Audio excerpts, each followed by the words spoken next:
மக்களுக்கு தூய்மையான குடிநீரை உறுதி செய்ய வேண்டியது ஓர் அரசின் முதன்மை கடமை.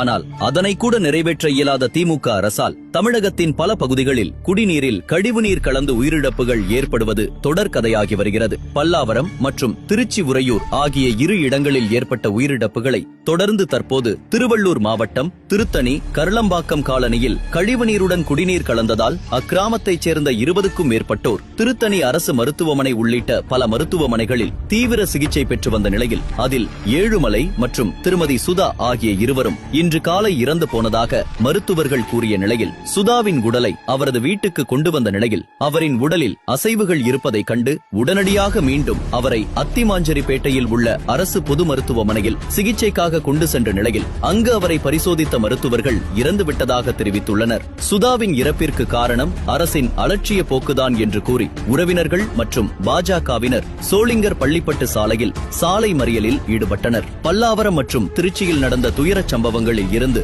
ஸ்டாலின் அரசு பாடம் கற்றுக்கொள்ளவில்லை என்பதையே திருத்தணி கருளம்பாக்கத்தில் நிகழ்ந்த உயிரிழப்புகள் காட்டுகின்றன. இறந்து போன இரு அப்பாவி உயிர்களுக்கு திராவிட மாடல் அரசே முழு பொறுப்பு.